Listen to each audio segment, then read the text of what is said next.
Boa tarde. Bom, então o webinar de hoje tem como título Tendências no Estudo de Sustentabilidade de Sistemas Urbanos. Sou o professor Dr. Fábio Semeiani. Espero que vocês aproveitem, que ao final possamos ter aí um bom diálogo científico com relação a esse tema tão importante. Bom, para você que está se perguntando que foto é essa de fundo, essa é a cidade de Serra Negra, no interior de São Paulo, uma cidade que eu tive o prazer de passar vários e vários feriados e férias na minha infância. É uma cidade que eu tenho muito carinho, mais especificamente aqui nesse prédio, é o prédio onde meus pais têm apartamento até hoje em Serra Negra. Se você tiver a oportunidade algum dia de visitar Serra Negra, tenho certeza que você vai gostar muito. Bom, vamos começar primeiramente, apresentando aqui a definição de cidade. Então, eu consultei no Oxford Languages a definição de cidade. Então, ele diz: uma aglomeração humana localizada numa área geográfica circunscrita e que tem numerosas casas próximas entre si, destinadas à moradia e ou a atividades culturais, mercantis, industriais, financeiras e a outras não relacionadas com a exploração direta do solo. Bem, então essa é uma definição segundo um dicionário. Então veja a numerosa quantidade de funções que uma cidade acumula, né? Então ela tem função de moradia, tem função de atividades, desenvolvimento de atividades culturais, compra, venda, e assim sempre foi durante a história, né? Então as grandes inovações e os grandes desenvolvimentos sempre aconteceram em aglomerados urbanos. Uma outra definição que eu peguei da ODS 11, da ONU, né, do Objetivo de Desenvolvimento Sustentável 11 da ONU, que diz, né, as cidades são centros de ideias, comércio, cultura, ciência, produtividade, desenvolvimento social, humano e econômico, né? Então, precisamos diferenciar um pouco o conceito de cidades e municípios, que às vezes o nosso diálogo do dia a dia acaba se tornando uma coisa só, né? Então, o que é um município? Um município é uma divisão com o conceito de jurisdição. Então, a jurisdição municipal, né? Então, o município é uma divisão geográfica legalmente realizada em um território. Vários municípios compõem o mesmo estado. Isso quando a gente fala do Brasil e de vários e vários outros países. Agora, quando a gente fala de cidades, né, a cidade é a área urbana propriamente do município, e não qualquer área urbanizada, mas sim aquela delimitada pelo perímetro urbano, que também é legalmente estabelecido e separa a cidade do campo. E, obviamente, o município, a não ser que aconteça alguma emancipação de um distrito, por exemplo, normalmente ele tem delimitações mais constantes. Já o perímetro urbano pode se estender, né? Então, o perímetro urbano entende-se que é um perímetro que está em constante modificação conforme o desenvolvimento vai ocorrendo. Bom, não podemos esquecer também que alguns outros países trabalham com jurisdições diferentes. Por exemplo, nos Estados Unidos é muito comum, né, a gente fala do conceito de condado. Em alguns outros países, por exemplo, a Suíça tem o conceito dos cantões, ou seja, isso varia de país para país, de região para região. Os sistemas urbanos, né, são, vamos dizer assim, um termo um pouco mais abrangente, né? São aqueles associados à organização e hierarquização urbana, tanto internas quanto externas, das unidades administrativas de um espaço geográfico.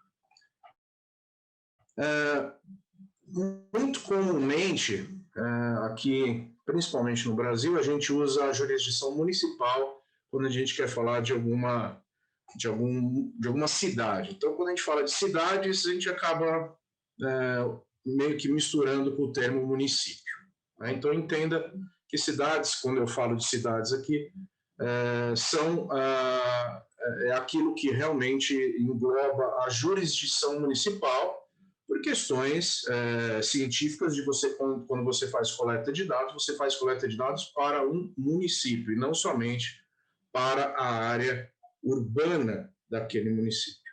Ok? Bom, seguindo, então, por que a gente estuda sistemas urbanos? Né? Por que é importante estudar? Então, vamos falar aqui de algumas informações gerais que eu coletei para esse webinar. Então, em 2018, cerca de 55% da população mundial vivia em assentamentos urbanos. Né? Então, mais da metade da população mundial vivia em assentamentos urbanos. Em 2030, essa projeção é que isso chegue a 60% das pessoas e que uma a cada 3 pessoas, ou seja, 1/3 da população, vai morar em cidades com pelo menos 500 mil de habitantes, ou seja, cidades de tamanho considerável, né? De população considerável. Isso tudo de acordo com as Nações Unidas, ok? Em 2000, existiam 371 cidades no mundo com mais de 1 milhão de habitantes. Em 2018, esse número subiu para 548 cidades. Em 2030, a projeção é que sejam 706 cidades, ou seja, as cidades estão aumentando de tamanho e estão inchando, entre aspas, né? Ou seja, está ocorrendo aí um grande aumento no número de habitantes nas cidades.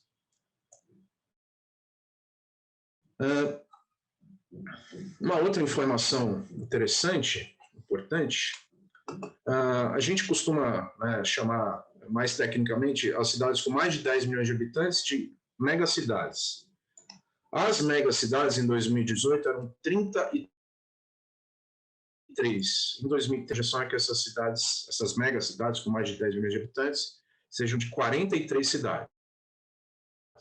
Ou seja, é um processo bastante acelerado de crescimento das cidades, de inchaço habitacional, ou seja, muitas pessoas migrando da área do campo para as cidades, né?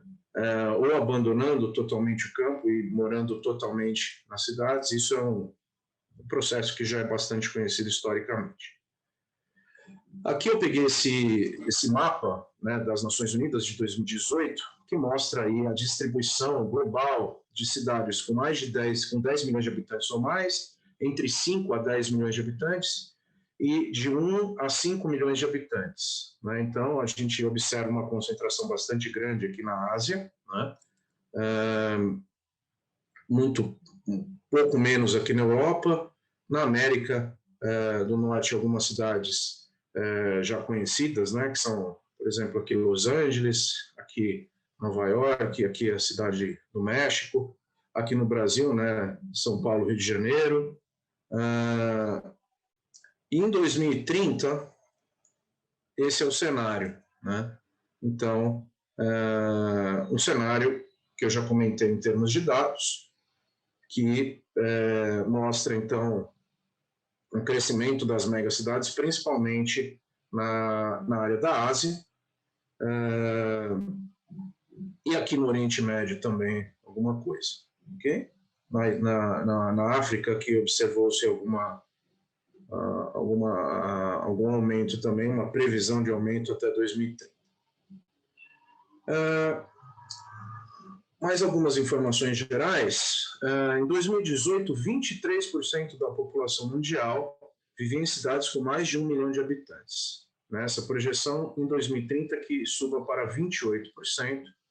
E aqui, fechando, então, essas informações gerais com esse quadro das Nações Unidas, mostrando aí o que existia em 2018 e quais são as projeções para 2030.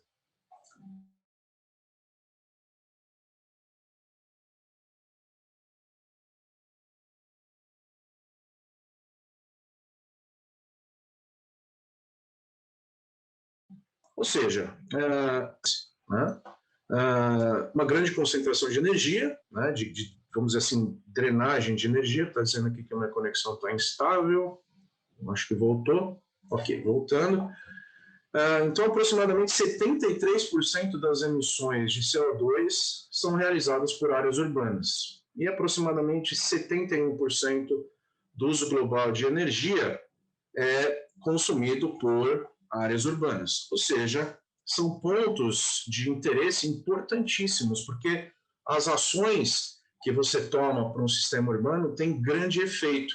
Então, se você consegue reduzir a emissão de CO2 em nível urbano, essas reduções têm um efeito absoluto bastante grande, né? Porque a magnitude de consumo de energia e de emissão de CO2 de uma área urbana é muito grande. Em 2016, as cidades mundiais geraram 2 bilhões de toneladas de resíduos sólidos, totalizando uma pegada de 0,74 quilogramas por pessoa por dia. Isso de acordo com o Banco Mundial. As cidades ocupam atualmente 2% da superfície terrestre, né? Então, a área de ocupação das cidades é uma área bastante pequena fisicamente. Mas veja que elas consomem praticamente 75% dos recursos naturais mundiais, que descarregam quantidades que são quantidades correspondentes ao consumo no ambiente. E, além disso, mais uma motivação para estudar os sistemas urbanos, né, com foco em sustentabilidade ambiental, é a ODS 11, né, Objetivo de Desenvolvimento Sustentável 11, que está vinculado à Agenda 2030, Desenvolvimento Sustentável. Ok, algumas motivações para estudos sociais com relação aos sistemas urbanos, né? Então, a desigualdade continua sendo uma tendência persistente nas áreas urbanas. Isso, obviamente, vai sendo amplificado com os crescimentos, né? As áreas urbanas podem aumentar a inclusão social e reduzir a pobreza. Em 2018, 24% da população mundial ainda residia em favelas. Então, veja um número muito grande ainda, um número recente, 2018. O valor social da urbanização pode ser aumentado, protegendo os direitos dos grupos vulneráveis. Ou seja, ações sociais são amplificadas em áreas urbanas, que concentram muitos problemas sociais, né? Assim como ações na área ambiental e ações na área econômica. As áreas urbanas, agora algumas motivações para estudos econômicos, né? Então, as áreas urbanas geram cerca de 80% do PIB global, né? Então, um ponto de interesse bastante grande para estudos econômicos. As economias urbanas impulsionam o desempenho das economias nacionais, né? Então, é muito interessante a representatividade de um centro urbano dentro da economia nacional de um determinado país, né? Então, são grandes impulsionadores do crescimento em nível nacional, do desenvolvimento em nível nacional. A urbanização continuará a ser a força motriz para o crescimento global, e as áreas urbanas são aceleradoras do crescimento econômico. Ok? Perfeito. Então, agora, nós vamos propriamente começar a analisar alguns estudos de sistemas urbanos, estudos voltados à sustentabilidade de sistemas urbanos, ok? Estudos esses que são de natureza quantitativa, qualitativa, depende da abordagem, da métrica que se utiliza. Nós vamos comentar alguns estudos com relação à contabilidade em energia, puramente, ou seja, só a contabilidade em energia, e alguns outros estudos relacionados à contabilidade em energia associada com alguma outra metodologia. A pegada ecológica, né, as pegadas em geral, a pegada ecológica, a pegada de carbono, a pegada de água, que é uma métrica bastante conhecida e bastante amigável, vamos dizer assim, para a população em geral e para os tomadores de decisão. O fio nexus, né, o nexo entre água, energia e alimento. Um termo que se utiliza muito atualmente, né, que está em grande evidência na área científica, que são as smart cities, ou Sustainable Smart Cities, se a gente preferir. E, por fim, os Objetivos de Desenvolvimento Sustentável da ONU. Veja, eu, quando estava montando a apresentação, confesso que tive um grande desafio de como focar aqui o desenvolvimento do comentário desses estudos. Então, entenda que alguns estudos eu simplesmente vou citar e outros eu vou me aprofundar um pouco mais. Senão, o tempo ficaria bastante escasso aí para a gente desenvolver esse webinar. Bom, primeiro a contabilidade em energia, né? Então eu entendo que alguns de vocês, possivelmente que estejam nos assistindo, não tenham conhecimento do conceito de contabilidade em energia, né? Então eu vou passar aqui de uma maneira relativamente rápida sobre esse assunto. Primeiro, conceituando o que é energia, né? Então, de acordo com Odum, que foi um dos principais idealizadores da métrica da contabilidade de energia, energia é a quantidade de energia que foi consumida nas transformações diretas e indiretas para gerar um produto ou serviço. Então, a gente consegue entender energia como se fosse energia incorporada, ou seja, um produto tem uma determinada energia incorporada dentro dele que contabiliza todas as energias diretas e indiretas necessárias para a produção e possivelmente até o transporte daquele material até o ponto onde ele se encontra para ser utilizado, ou um produto que foi gerado, ou um serviço que foi gerado. O professor Brown, quando ele fala de energia, ele gosta de falar de memória de energia, né? Então, é memória de energia, ou seja, é a memória de energia contida dentro daquele produto ou serviço. Ela é medida em joules de energia solar, ou seja, em joules, né? Joules de energia solar, ou que a gente indica pela sigla SEG. E o cálculo da energia é feito basicamente através de um fluxo de energia qualquer, multiplicado pela sua respectiva UEV, que é a unidade de valor em energia, que é um fator de conversão. Quando você transforma, por exemplo, energia elétrica em energia, você tem lá uma determinada quantidade de energia que é expressa lá na unidade, e a sua respectiva UEV, você multiplica as duas e você tem a energia, que é a memória de energia da energia elétrica utilizada em um determinado processo para o serviço, para gerar um determinado serviço. E a contabilidade em energia, ela tem como base, né, o macroscópio de Odum, né? Então, essa figura aqui, ela mostra o seguinte, né? Se você quiser observar estrelas, por exemplo, você vai usar um telescópio. Se você quiser observar células ou micro-organismos, coisas muito pequenas, você usa um microscópio. Se você estiver, vamos dizer assim, num meio termo entre esses dois mundos, vamos dizer assim, você tem o macroscópio. Então, o macroscópio do Odum, né, uma ferramenta, vamos dizer assim, imaginária, que se utiliza para conseguir enxergar ou mais próximo ou menos próximo a sociedade e a natureza, ou seja, a biosfera. Aqui nós temos um diagrama de energia genérico, que a gente pode utilizar, por exemplo, para uma cidade. Então, se a gente for observar, por exemplo, um sistema urbano, o sistema urbano seria essa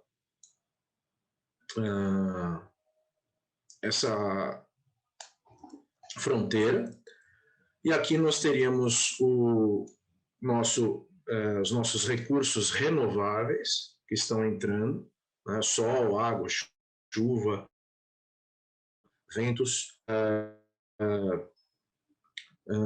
uma determinada quantidade de recursos não renováveis que está dentro do sistema, que pode ser composta por diversos estoques não renováveis dentro de determinado sistema urbano, importa materiais de fora do sistema. Isso entra numa interação essa interação gera, então, uma saída e gera também um PIB, né, um Produto Interno Bruto, que é gerado por as trocas econômicas que são desenvolvidas, então, dentro desse sistema urbano. Né? E muito se fala com relação aos recursos renováveis, por exemplo. Né? Então, quem é que paga pelo sol, né, que gera a insolação, por exemplo, numa determinada área de produção? Né? Quem é que paga pela água, né, que você capta de uma represa ou de um rio? Né? Então, esse pagamento não existe. Né? Então, o que existe são interações que o homem desenvolve aqui na forma de trocas de capital, e essas trocas de capital nunca levam em conta os serviços naturais. Ou seja, os serviços naturais, ninguém está pagando a natureza pelo sol, ninguém está pagando a natureza pelo serviço dos ventos, né, pelo serviço de dispersão de poluentes através dos ventos, por exemplo. Então, isso é uma parte importante do macroscópio do homem. Bom, aqui eu vou passar rapidamente, mas existem esses diversos indicadores com relação à contabilidade de energia, e esses indicadores são utilizados na maior parte dos estudos, e eles que vão mensurar o desempenho de um determinado sistema urbano em questão. Okay? Então, nós temos o ELR, o Environmental Living Ratio, o Energy Yield Ratio, o Energy Investment Ratio, o Índice de Sustentabilidade e Energia, e o Energy Money Ratio, que é uma métrica que consegue transformar a energia em um equivalente monetário, e essa talvez seria, vamos dizer assim, a variável em energia mais fácil de mostrar, por exemplo, um tomador de decisão na hora de você explicar a energia para ele. Alguns outros indicadores, na verdade, algumas grandezas, né, envolvidas em energia, o Empower, que é energia por unidade de tempo, o Empower Density, que é energia por unidade de tempo por unidade diária, ou seja, qual é o Empower que está contido numa determinada área. Ok. Então, essa figura que eu estou apresentando aqui é um print do Science Direct, que eu utilizei como uma ferramenta de busca para artigos científicos, que eu vou apresentar aqui hoje, e para praticamente todas as métricas que eu citei, eu vou mostrar aqui o número de resultados que geraram durante a busca, para a gente ter uma ideia, mesmo que uma ideia não muito precisa, do número de artigos, né, que são apresentados, número de artigos e documentos que são apresentados quando a gente faz uma busca, por exemplo, pela palavra energia e pela palavra cidades. Né? Então, se a gente for comparar depois com outras métricas que eu vou explicar, 1.160 resultados, um resultado relativamente baixo. Né? Isso é uma característica da métrica energia, uma métrica um pouco, não vou dizer exclusiva, mas uma métrica um pouco mais restrita a um grupo de pesquisadores menor. Okay? Então, aqui eu vou citar alguns artigos, né? Que foi desenvolvido pelo grupo do LAPROMO. Esse é bem recente. Né? Então, avaliando o crescimento e o decrescimento, né, do pulsante de cidades através de energia e fractais, uma proposta metodológica. Então, esse artigo foi desenvolvido pelo grupo, bastante recente, e aqui eu vou comentar algumas principais ideias e resultados. Isso vai ser feito para vários estudos que eu vou apresentar aqui para várias métricas. Então, o que os autores dizem, né, é que as cidades parecem ter um comportamento de desenvolvimento de acordo com a teoria de fractais, uma teoria bastante usada aí, em nível científico, E eles propõem um método para estimar essa diminuição fractal e o power density não renovável de cidades a partir de imagens noturnas de satélites, avaliando a relação entre estes. Então, com as imagens noturnas, eles conseguem estimar este power density não renovável. Então, esse estudo de casos foi aplicado a 9 cidades do estado de São Paulo, que foram divididas em clusters. Então, as cidades estão apresentadas aqui, a distribuição no mapa delas. Então, tomou-se cuidado de se pegar um grupo bastante diferenciado de cidades, cidades com alto índice de desenvolvimento humano, médio desenvolvimento humano e baixo IDH, e com tamanhos também diversos e com níveis de desenvolvimento diversos. Os resultados mostraram, então, uma forte correlação positiva entre as duas variáveis, os fractais e o power density não renovável, através do índice de correlação de Pearson, de 0,94. E aí está, então, o gráfico que mostra os resultados.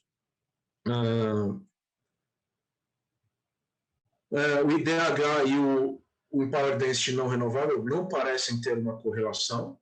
Então, essas cidades não mostram, então, uma correlação entre um índice de desenvolvimento humano e um power density renovável.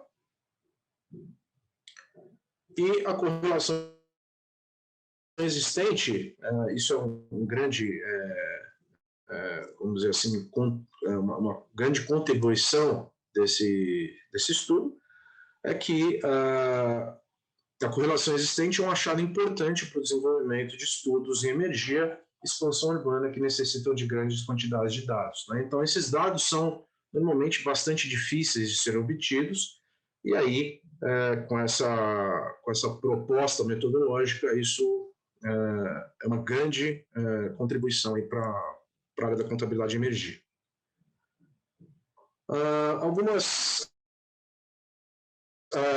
Alguns estudos que a gente desenvolveu também no grupo com relação à contabilidade de energia pura.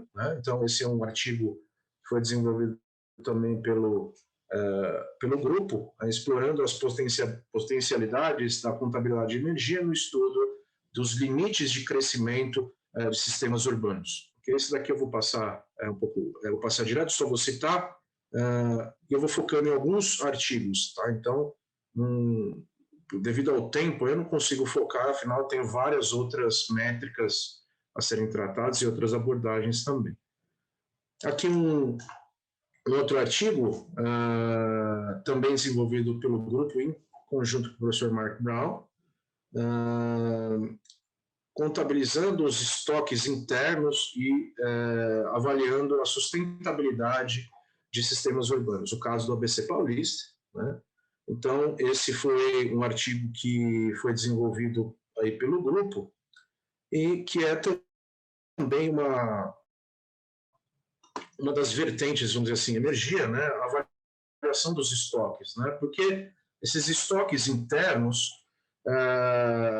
demoram muito tempo para serem construídos e são, vamos dizer assim, os grandes valores de um determinado sistema urbano. Então, existe um estoque social, que é composto por pessoas que possuem habilidades e conhecimentos que estão incorporadas dentro delas mesmas. Então, vou dar um exemplo. São Bernardo do Campo é uma cidade que está dentro do ABC Paulista. Então, para quem não conhece o ABC Paulista, se possivelmente alguém não conhece, são 3 municípios, Santo André, São Bernardo e São Caetano do Sul, que estão localizados na Grande São Paulo.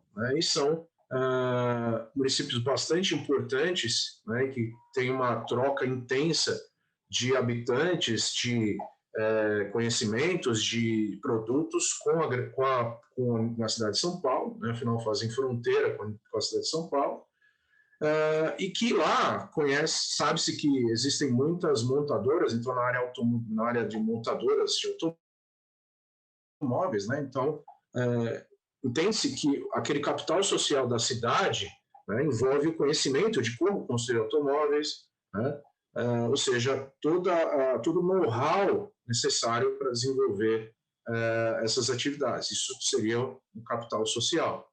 O capital natural, que seria, obviamente, composto por estoques de sistemas naturais, que, se vocês observarem aqui, praticamente não aparece no gráfico, né? Porque perto do capital social e do capital econômico é alguma coisa muito pequena. E o capital econômico, né, que seria propriamente composto por edificações, por estruturas físicas, né, construídas e que, de alguma forma, geram uma vantagem para um determinado município que tem aqueles assets, vamos dizer assim, incorporados à sua estrutura. Aqui está, então, uma tabela, né, onde se mostra o capital econômico, observando aqui a linha do capital natural, né, uma linha bastante com valores bastante diferentes em relação ao capital econômico e capital social.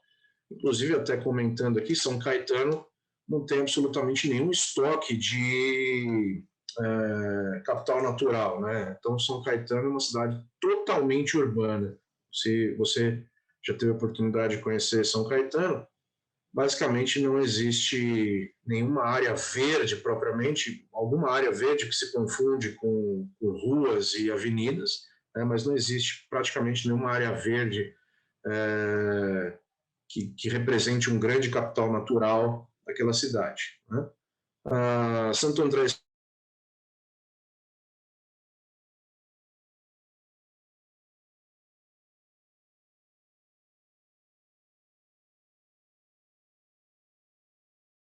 São Bernardo, aí já existem áreas verdes, aí foi desenvolvido pelo grupo, né?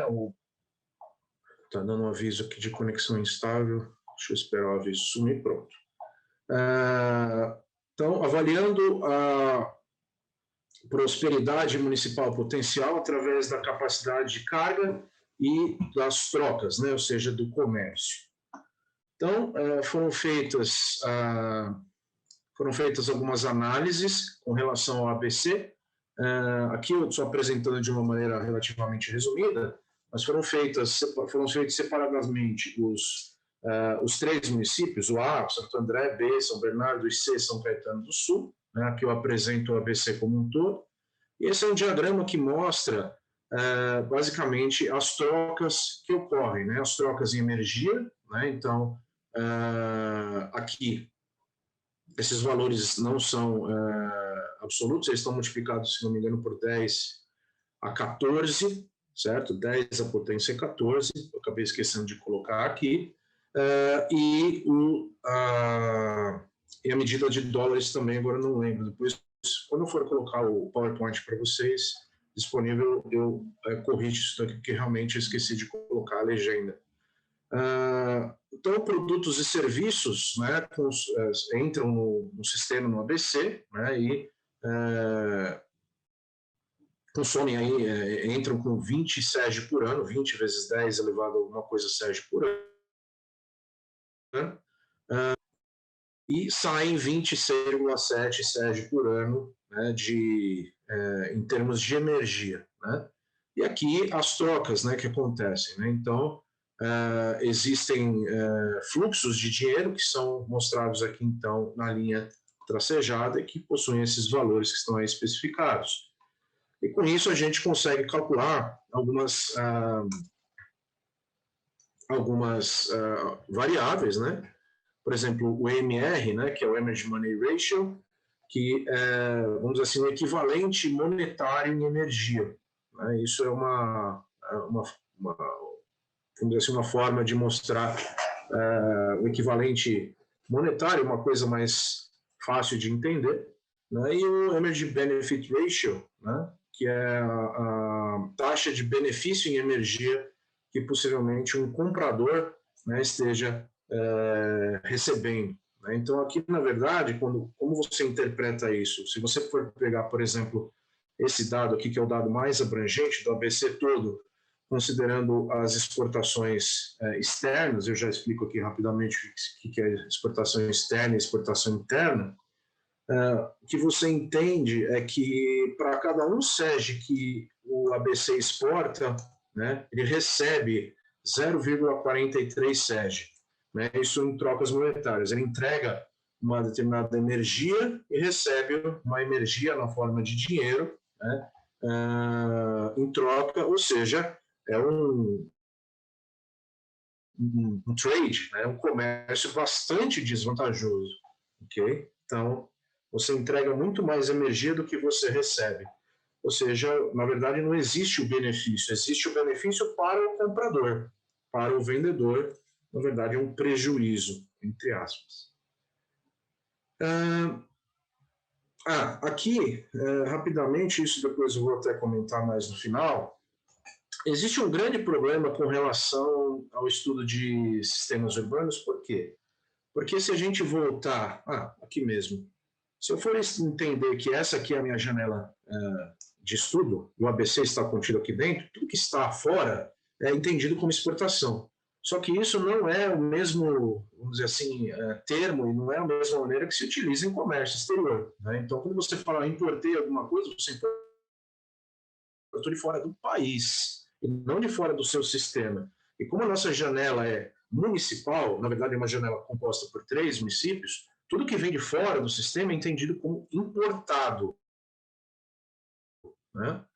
Isso, inclusive, é uma das coisas mais complexas de se estudar um sistema urbano, um município ou um local. Se você estuda um estado, se você estuda um país, você tem uma disponibilidade de dados muito maior. Agora, quando você estuda um município, é muito difícil que você tenha uma balança comercial municipal bastante detalhada que consiga quantificar todas as trocas, entradas e saídas, né? Então, isso já começa a virar um problema. Então, aqui foi, inclusive, um grande desafio, porque esse artigo partiu da minha tese de doutorado. Foi um grande desafio metodológico isso, né? Como quantificar essas trocas internas, ou seja, o que o ABC troca com o Brasil, e esse é o maior problema, porque o que o ABC exporta do exterior, a gente consegue através de dados que são relativamente fáceis de obter. Agora, as trocas internas eram realmente os problemas que a gente conseguiu resolver através de uma metodologia chamada Shift Share Analysis, que eu não vou comentar aqui, porque realmente não há tempo para tudo isso, mas isso está disponível na minha tese de doutorado. Algumas constatações e análises com relação ao PG. Existem vários e vários outros estudos de contabilidade de energia em nível municipal. Okay? Só que quando tem que tratar também as outras, não dá para a gente falar somente de energia. Então, se a gente for fazer uma análise bastante simples, né, à luz da contabilidade de energia, uma cidade, um sistema urbano nunca vai ser sustentável, né, porque ele sempre vai precisar de muita coisa que vem de fora, de muitos recursos importados, e quando eu falo importados de fora do meu sistema produtivo, ok? Então eu preciso de muita coisa e tenho poucos recursos internos, ou seja, a insustentabilidade, entre aspas, é um pouco feio falar isso, mas de uma maneira mais simples, a insustentabilidade de uma cidade é uma coisa que é inerente da própria atividade que a cidade representa, né? Então é um organismo que drena muita energia, certo? Transforma essa energia internamente e depois dispersa essa energia com uma qualidade, né, incorporada naquilo que ela está dispersando, uma qualidade muito maior do que entrou. Então, é um concentrador de energia que depois dispersa materiais, serviços, conhecimento, informação com uma qualidade incorporada muito maior. A contabilidade de energia associada a outras ferramentas, né, pode apresentar resultados mais interessantes e de mais fácil compreensão, que uma crítica, né, construtiva ao conceito da energia. a métrica em energia é um pouco, vamos dizer assim, entre aspas, indigesta ao público em geral, então é muito difícil de você expressar de uma maneira clara e fácil, de fácil entendimento, os resultados em energia. Mas se você consegue associá-la com outras ferramentas, isso pode se tornar de mais fácil compreensão. A contabilidade em energia torna possível a comparação entre sistemas urbanos, isso é uma coisa importante, né? Então, você consegue, inclusive nesses estudos, existem várias comparações dos sistemas estudados com outros sistemas. Fornece uma medida clara da magnitude da atividade humana em uma área com respeito à disponibilidade de fluxos de energia. Alguns cuidados metodológicos com relação às coletas de dados e cálculos de UEVs, isso é uma coisa bastante importante, quem trabalha com energia sabe disso. Alguma dificuldade que eu comentei em coleta de dados em nível local, principalmente quando você tem o nível municipal, as trocas internas são um problema na hora de ser contabilizados. E os estudos em energia não se estendem somente a sistemas urbanos, se estendem também, podem ser aplicados a infraestruturas que suportam o sistema urbano. Por exemplo, aterros sanitários, sistemas de tratamento de água e esgoto, sistemas de abastecimento de alimentos, sistemas de transporte urbano, benefícios dos parques e áreas verdes e sistemas de construção habitacional mais sustentáveis. Ou seja, todos essas infraestruturas que fazem parte do sistema urbano. Bom, agora vamos falar um pouquinho da pegada ecológica. A pegada ecológica é uma métrica que é muito mais, vamos dizer assim, quando eu estava digitando aqui o texto, eu até ia usar a palavra palatável, mas na verdade a palavra mais correta é agradável ao público, né? Então, a pegada ecológica, né, se você fizer uma busca rápida lá no Science Direct, procurando por Ecological Footprint e cidades, você encontra aí aproximadamente 9.100 resultados, ou seja, um número bastante maior do que, por exemplo, os estudos em energia associados às cidades. A definição, né, de pegada ecológica é relativamente rápida, né? Então, a pegada ecológica é o quê? Ela é a área total de terra produtiva e água necessária continuamente para produzir todos os recursos consumidos e assimilar todos os resíduos produzidos por uma população definida, onde quer que essa terra esteja localizada no planeta. Então, a aplicação da pegada ecológica em sistemas urbanos, né? Então, a pegada ecológica de uma cidade, ela é basicamente o quê? Ela é a área total de diferentes tipos de ecossistema necessários continuamente para fornecer as demandas materiais à população dessa cidade enquanto desenvolve as atividades do seu dia a dia.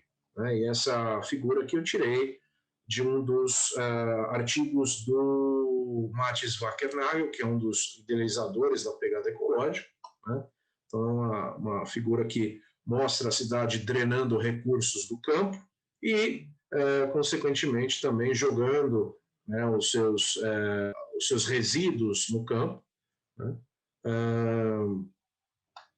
e emissões no ar. Okay?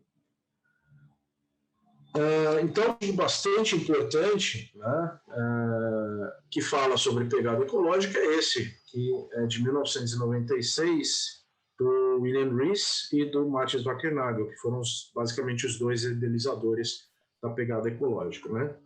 E aqui ele coloca lá, né, uma pergunta, né? Por que as cidades não podem ser sustentáveis e por que elas são também uma chave para a sustentabilidade? Ok? Aqui um artigo que foi publicado 10 anos depois, né, Ecological Footprint de cidades e regiões, né, comparando a disponibilidade de recursos com a demanda de recursos, né, também o Wackernagel e vários outros colaboradores. E aqui algumas citações, né, algumas frases propriamente desses artigos, né?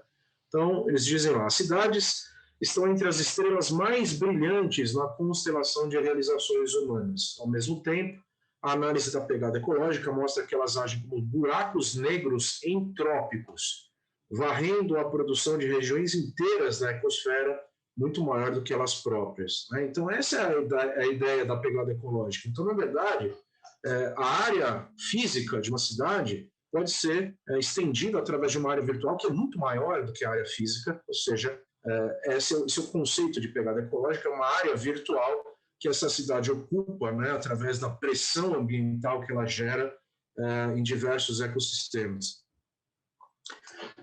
E depois ele faz uma crítica aqui, né, que a política urbana deve se esforçar para minimizar a perturbação dos processos dos ecossistemas e reduzir maciçamente o consumo de energia e materiais associados com cidades. Aqui eu cito um artigo da parte de pegada ecológica associada à biocapacidade, um artigo também bastante recente, desenvolvido pelo grupo, né, do professor Wackernagel, junto com o Alessandro Galli, que também é bastante atuante aí na área de pegada ecológica, que incorpora também a grandeza biocapacidade. Né? Então, aqui eles fizeram a avaliação da pegada ecológica e da biocapacidade por cidades portuguesas, né? Então aqui são as 7 cidades, as 6 cidades, né? E depois Portugal aqui em nível nacional. Então aqui a pegada ecológica, aqui a biocapacidade, né? Aqui a pegada ecológica per capita, biocapacidade per capita, e eu achei interessante nesse artigo, né, que ele apresenta o dia do overshoot municipal. Né? Então, quem conhece pegada ecológica, né, tem um dia que é celebrado, na verdade, né, é um dia que representa um indicador, vamos dizer assim, de como as coisas estão, que é o Earth Overshoot Day, né, que é o dia em que a Terra basicamente esgotou todos os seus recursos anuais. Né, e isso está historicamente acontecendo cada vez mais cedo. Né, no último ano aí houve estendeu-se a data por questão da pandemia, né, e da desaceleração, vamos dizer assim, da economia, né, e que consequentemente trouxe o Overshoot Day para uma data um pouco mais adiante. Mas aqui ele apresenta o Overshoot Day municipal. Quer dizer, essa é uma métrica que mostra para os habitantes, por exemplo, de uma cidade, por exemplo, de Bragança, né, que é bastante fácil você dizer para ele, imagina que você recebesse um salário anual e que no dia 30 de maio do ano o seu salário já acabou, ou seja, como é que você vai viver o resto do ano? Né? Então, é uma forma muito fácil de você transmitir essa ideia para o público. Né? E aqui o número de planetas requerido para cada uma das cidades. Então, gostei bastante desse artigo, achei bastante interessante. Só lembrando que a biocapacidade, né, ela é diferente do ecological footprint, né, da pegada ecológica. Né? Então, ela mede a quantidade de recursos e serviços que os ecossistemas são capazes de fornecer anualmente. Aqui mostra-se uma assinatura em pegada ecológica, né? Ou seja, esses gráficos de barras aqui mostram a biocapacidade, por exemplo, aqui de Portugal, e aqui o ecological footprint do país, né, em nível nacional, e depois em nível municipal, de acordo com essas categorias aqui. Aqui, um pouco mais detalhado ainda, né? Então, veja que o nível de detalhamento pode ser relativamente grande na pegada ecológica. Então, esses gráficos um pouco mais detalhados. E aqui, só para citar, né, um artigo, né, na verdade, uma sequência de vários artigos, eu peguei um só, né, de um grupo de pesquisadores chineses, que acaba misturando a pegada ecológica com a energia, né, e gera a pegada ecológica energética, vamos dizer assim. Né? Então, aqui só citando que existe uma mistura, né, dessas duas métricas que foram desenvolvidas aí por alguns pesquisadores. Agora vamos falar de algumas outras pegadas, né, que estão incorporadas na pegada ecológica, né, mas pegadas mais específicas, por exemplo, a pegada de carbono, né? Então, a pegada de carbono, se a gente for fazer uma avaliação aqui de estudos disponíveis no Science Direct, já dá quase 15 mil estudos de pegada de carbono em cidades, né, associadas a cidades. Aqui, então, o artigo do Global Local Carbon Footprint, né, da cidade de Hong Kong e Macau, entre os anos 2000 e 2015. Né? Então, é interessante que aqui ele traça esses escopos de estudo, né? Então, o escopo de emissões diretas, o escopo de emissões indiretas, ou seja, as emissões que não propriamente no escapamento de um veículo não está sendo emitido CO2, mas qual foi a emissão, né, incorporada, por exemplo, a um veículo elétrico, né, e que utilizou eletricidade que foi gerada por uma matriz energética nuclear, por exemplo. Né? Então, as emissões indiretas, e aí ele vai um pouco mais além, no escopo 3 aqui, ele vai para as emissões envolvidas nas trocas indiretas, ou seja, nos comércios indiretos, as emissões incorporadas com esse comércio. Ok? Então, esse artigo, eu apresentei somente isso, eu gostei desse escopo bastante abrangente, né, que a pegada de carbono tomou aqui nesse artigo. Aqui existe um artigo, né, com relação à pegada de carbono de 13 mil cidades. Né? Então, é um grupo de americanos aí que desenvolveu, e eles criaram até um site, aqui eu não vou acessar o site, mas se vocês depois tiverem curiosidade, uma coisa que eu observei lá é que os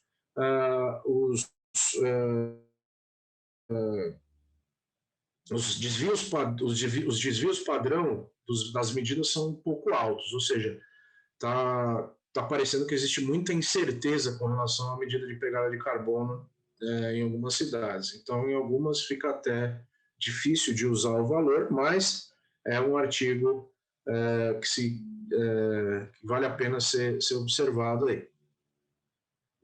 E a pegada d'água, né? A pegada d'água que também está incorporada lá na pegada ecológica, né? Que se você for fazer uma pesquisa no Science Direct vai ver uns 19 mil resultados aproximadamente. Então, uma métrica que associada a cidades é bastante forte também. Esse é um artigo que mostra, né, sugestões aí para futuros estudos de pegada d'água em cidades. Ele fala dos vários tipos de água, né? Ou seja, isso envolve também a abrangência do estudo da pegada d'água. Né? Então, às vezes, o estudo pode ser um pouco mais superficial e estudar somente a Blue Water, ou pode ser um pouco mais abrangente, estudar Green Water e depois estudar Grey Water. Né? Então, são tipos de água diferentes. Né? Então, essa denominação de água azul, água verde, água cinza, né? É uma denominação importante quando se estuda a pegada d'água. E aqui ele comenta algumas metodologias, né? O Water Footprint Assessment, né? Fala como é a abordagem, né? Bottom-up, as vantagens e desvantagens da pegada d'água avaliada por esse método. Aqui o Environmental Extended Input Output, né, que seria uma abordagem top-down, né, as vantagens e desvantagens dessa metodologia aplicada à pegada d'água para cidades. E, por fim, o Life Cycle Assessment, né, que é bastante comum aí. Inclusive, não é uma metodologia que eu tratei aqui, mas comento rapidamente lá no final. As vantagens e desvantagens dessa metodologia também. Com relação às pegadas em geral, pegada ecológica, pegada de carbono, pegada d'água, né, o que a gente pode comentar é que elas são métricas mais agradáveis, né, ou de uma maneira que eu estava pensando, mais palatáveis, mais fáceis de, vamos dizer assim, saborear ao público em geral, né, e aos tomadores de decisão. Então, é uma métrica que matematicamente é muito mais simples de se apresentar, por exemplo, para tomadores de decisão, para gestores políticos e outros aí. Existem calculadoras que, né, automatizam e facilitam os cálculos, né, inclusive lá no Global Footprint Network, né, você consegue calcular a sua pegada ecológica, né, de acordo com o seu padrão de vida, de acordo com com as suas atividades diárias. Não diferencia, isso é uma crítica, né? Não diferencia capital renovável, não renovável e econômico, assim como a energia faz, né? Então a energia tem esse cuidado, né, de fazer essa diferenciação, coisa que nas pegadas em geral isso não acontece. Algumas limitações de cálculo, né, que vão acabar transformando todas as emissões em emissões de carbono, né? Então quando os cálculos são limitados, você acaba pegando um equivalente em carbono e joga essa equivalência, né, por questão da limitação de cálculo, só que isso gera um problema, porque isso não considera os tipos de biomas, né, onde foram geradas as atividades. Alguns cuidados metodológicos, por exemplo, nas pegadas ecológicas, né, os fatores de equivalência não estão disponíveis, inclusive eu tentei entrar hoje e tem um erro lá no site lá do Global Footprint Network, que acaba não mostrando os fatores de equivalência e os tipos de água, né, a abrangência do estudo, por exemplo, uma pegada d'água. Bom, passando para uma outra abordagem, deixa eu tomar um pouquinho d'água aqui.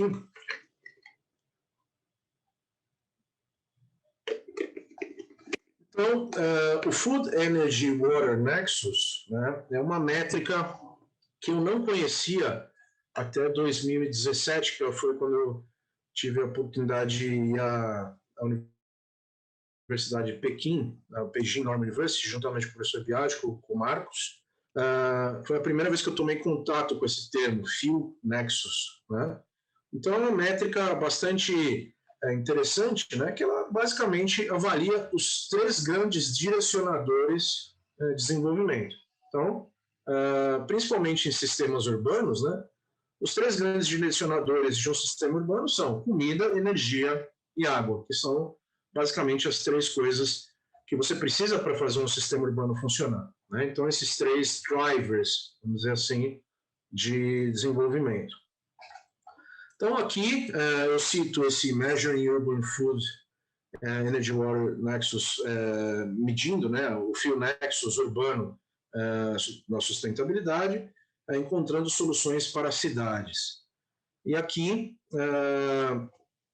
neste artigo, né, aqui se apresentam os indicadores que foram utilizados para desenvolver a avaliação do Fuel Nexus, e esses indicadores, os autores tiveram cuidado de observar a coerência desses indicadores e a interface que eles têm com relação a todas esses 6 direcionadores, vamos dizer assim, de pesquisa, né?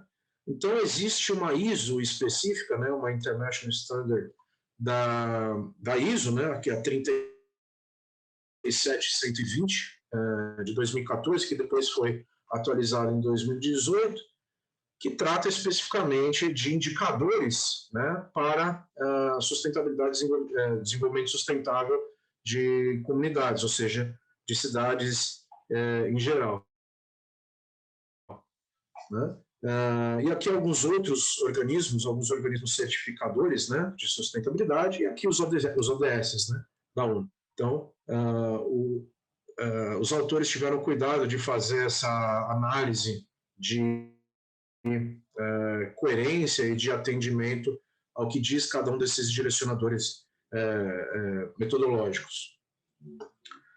Então, aqui ele apresenta as métricas, né, e os indicadores para cada um dos três componentes do Nexus, né?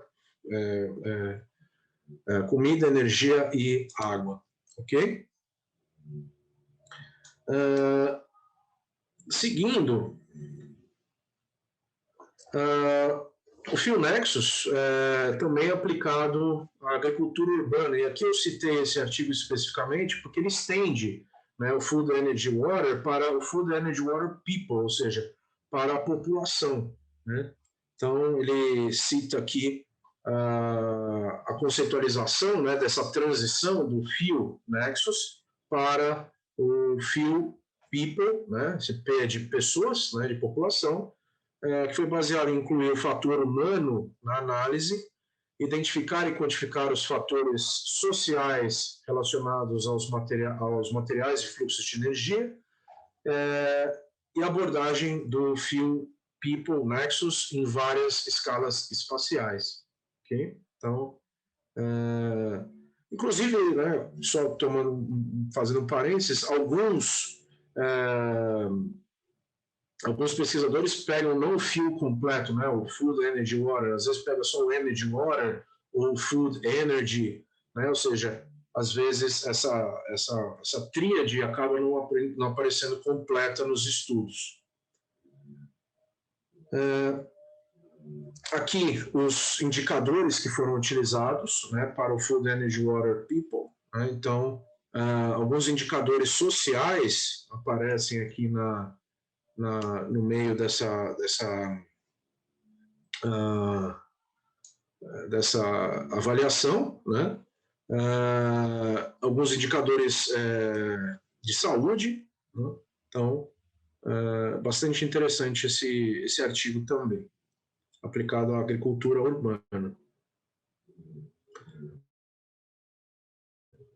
Bom, agora finalmente não, desculpa, ainda depois vamos falar de alguns outros, mas um termo que está bastante em evidência, né, que é estudado por alguns colegas do grupo, que é a parte de cidades inteligentes, ou cidades inteligentes sustentáveis, né? Então, às vezes aparece só Smart Cities, e depois aparecem também algumas menções a Sustainable Smart Cities, por exemplo, né, que está se tornando aí bastante evidente na área científica. Observe aí a quantidade de resultados. Se eu fizer um filtro simples de cidades inteligentes, e se eu filtrar com relação à palavra sustentabilidade, ainda assim continua bastante alto o número de retornos que aparece aí, aproximadamente 27 mil. Então, de acordo com a ISO 37122, que foi adotada pela ABNT-NBR, né, com, obviamente, traduções e adaptações às realidades brasileiras, a definição de uma cidade inteligente é essa, né? Então, uma definição bastante extensa.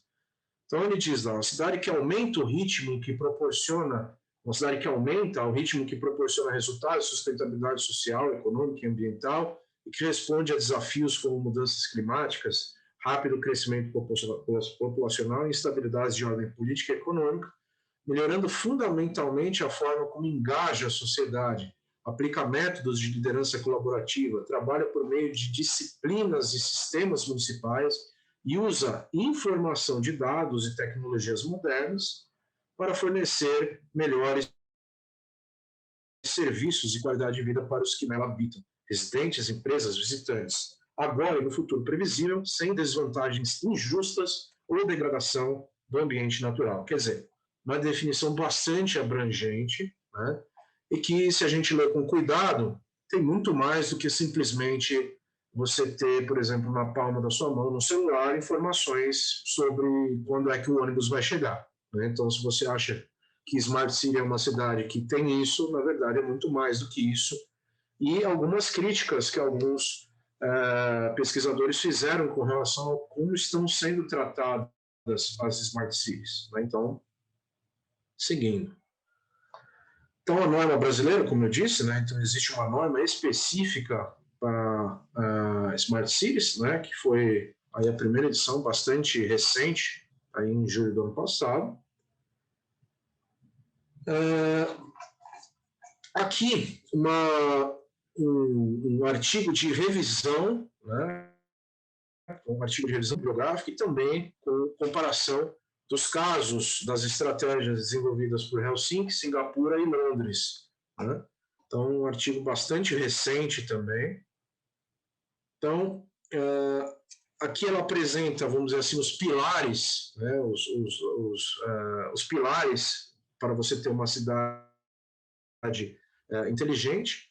Então, na verdade, são vários smarts, né? Ou seja, vários pilares smarts, e não simplesmente, como o autor vai citar daqui a pouco, ele faz uma crítica, né, de uma aplicação de tecnologia. Né? Então, você tem uma governança inteligente, uma economia inteligente, uma mobilidade inteligente, uma forma inteligente de tratar o ambiente, né? O público é uma população inteligente e uma forma inteligente de vivência, né, de como viver. Né? Então, são 6 pilares aí que tornam, então, o conceito de Smart Cities uma coisa muito mais abrangente do que simplesmente aplicação de tecnologia. Aqui, os diferentes tipos de infraestruturas dentro de uma Smart City, né? Então, uma infraestrutura institucional, uma infraestrutura física, uma infraestrutura social, uma infraestrutura econômica. Aqui uma visão bastante holística, né, de como avaliar uma Smart City, né, e todo, vamos dizer assim, o universo desse termo. Né? Então, os stakeholders, né, os blocos os blocos de construção, né, ou seja, as infraestruturas, né, necessárias para você ter uma Smart City, né, as iniciativas e quais são os objetivos, né, de uma Smart City. Né? Então, gostei bastante dessa figura. Né? E aqui alguns módulos de segurança, né, que são aplicados também nos conceitos de Smart City. E aqui, como uma comparação do que aconteceu, né, nas abordagens da cidade de Helsinki, Singapura e de Londres. Né? Então, eles pegaram cidades de tamanhos pequeno, médio e grande, né, com idades, vamos dizer assim, também diferentes. Né? Fizeram uma avaliação também com relação aos recursos disponíveis, né? O nome da iniciativa, né? O tipo de estratégia, se existe uma colaboração nacional, né? Ou seja, se a nação participa também do desenvolvimento dessas Smart Cities, colaboração internacional, abrangência nacional, né? Uma forma de abordagem dos dados inteligentes, né? E uma forma do tráfego inteligente também. Né? Então, os autores encerram, então, esse artigo fazendo uma crítica, né, com relação a como as cidades inteligentes estão sendo vistas. Né? Então, ele diz lá, a cidade inteligente é vista apenas como um exercício de tecnologia, onde se espera que as últimas inovações de tecnologia da informação resolverão os problemas essencialmente na governança da cidade, planejamento, transporte, mobilidade, engajamento e participação cidadã, sustentabilidade, economia e segurança. No entanto, as soluções de muitos desses problemas exigiriam um ponto de vista humano e uma avaliação mais holística que ainda está faltando nessa avaliação. Então, de forma relativamente simples, né? A cidade não é inteligente só porque ela tem, por exemplo, um sistema de transporte interligado com informações no celular. Né? Aliás, eu tenho algumas críticas, depois, se der tempo, para fazer com relação às cidades inteligentes. E algumas também experiências pessoais aí que eu gostaria de comentar.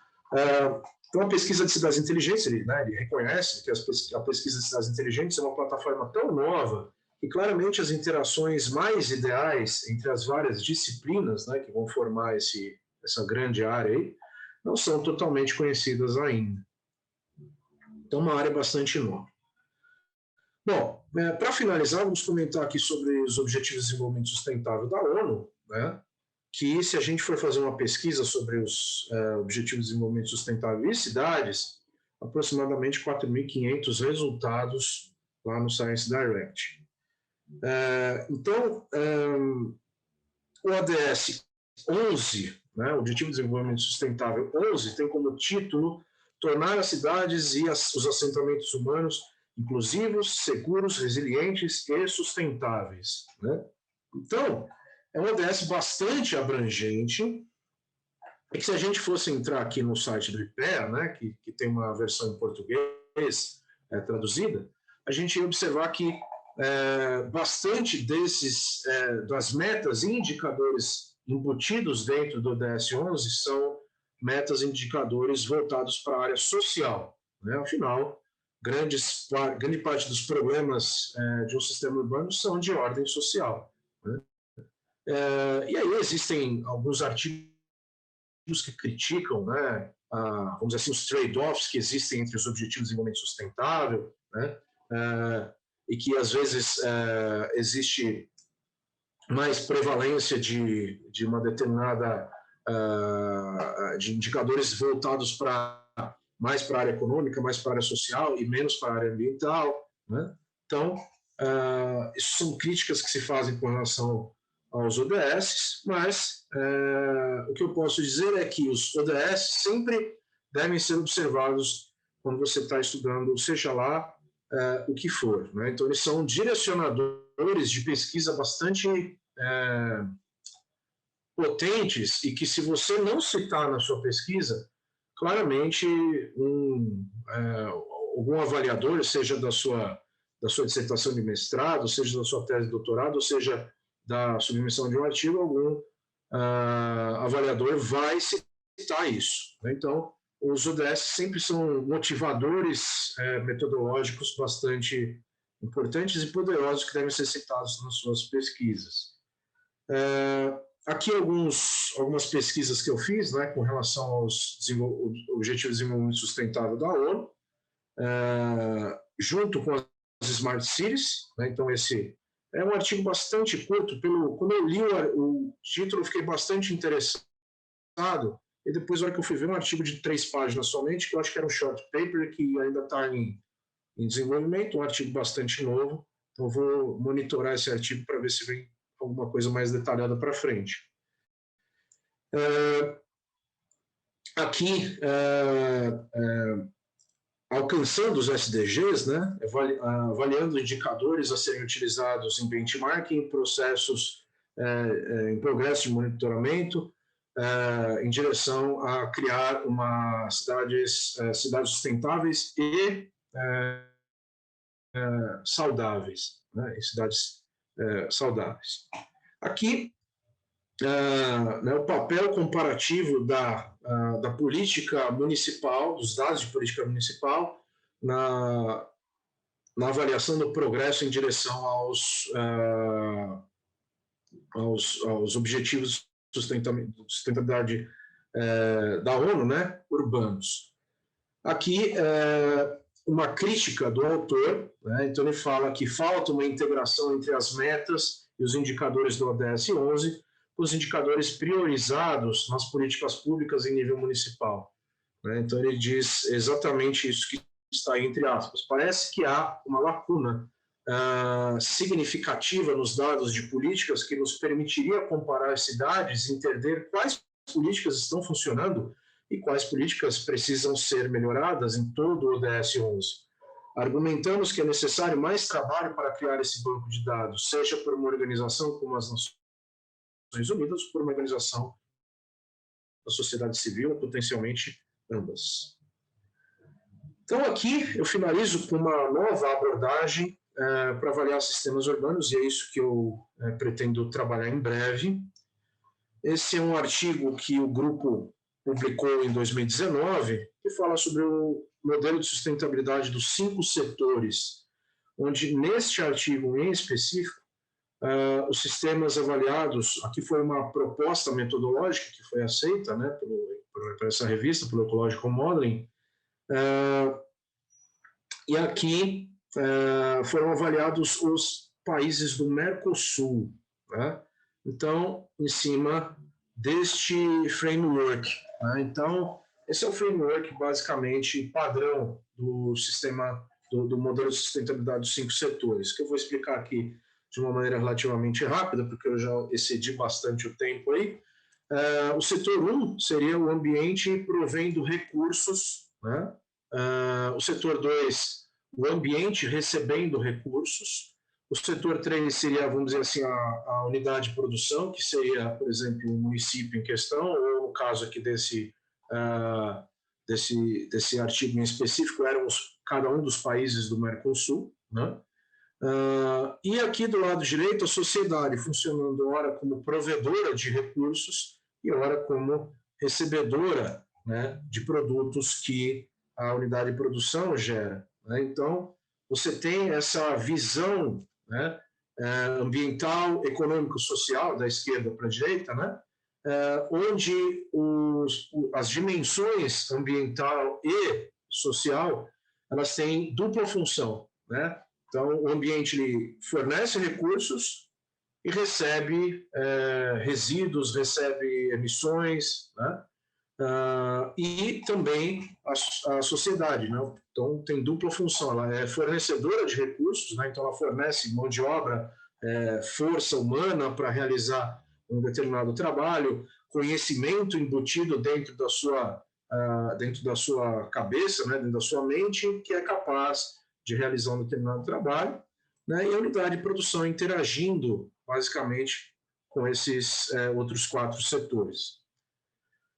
Aqui são os indicadores que foram utilizados para cada um dos 5 setores, né? Então, são indicadores que, basicamente, podem ser replicados para um estudo em nível municipal, né? Então, biocapacidade per capita, energia total per capita, né? Então, o que a gente consegue observar aqui é que o modelo de sustentabilidade dos 5 setores é um modelo que admite a utilização de indicadores multimétricos. Então, você pode utilizar pegada ecológica, energia, você pode utilizar pegada da água, pegada de carbono, ou seja, você consegue incorporar várias e várias abordagens e métricas dentro desse modelo, né? Então, um modelo bastante holístico e que permite bastante possibilidades aí. E aqui foi feito um ranking, né? Então, nesse trabalho específico, a gente utilizou uma métrica do Go Programming, né, da programação Meta, para desenvolver um ranking de sustentabilidade dos países do Mercosul, que mostra, inclusive, como a coisa anda por setores e de uma maneira considerando todos os 5 setores. Você consegue visualizar de uma maneira relativamente rápida, por exemplo, qual é a posição do Uruguai no setor 1, o setor ambiental funcionando como provedor, e assim por diante. Bom, algumas outras abordagens que eu só vou citar aqui e que não foram esquecidas, né? Então, a economia circular, uma abordagem, uma métrica bastante importante, principalmente quando a gente fala de cidades, né? Que eu não cheguei a tratar aqui, mas não esqueci. Então, citando aí, ó, uma grande quantidade de estudos realizados em nível municipal, e o Life Cycle Assessment, né, que, na verdade, é uma métrica que mais ela consegue avaliar sistemas que fazem parte do sistema urbano, como, por exemplo, sistemas de produção de água, sistemas de tratamento de esgoto, resíduos sólidos urbanos, né? Então, essa é uma métrica que, se você for olhar as aplicações, ela não é aplicada propriamente às cidades, mas sim aos sistemas infraestruturais que compõem uma cidade. E aqui eu agradeço Para você estar curioso também de saber onde é essa foto é da janela do meu apartamento, nessa direção. É uma manhã bastante preguiçosa. E fico aí, então, aqui estão o meu contato, meu e-mail, para quem não me conhece, se quiser depois conversar comigo, e fico à disposição aí para um diálogo. Muito obrigado.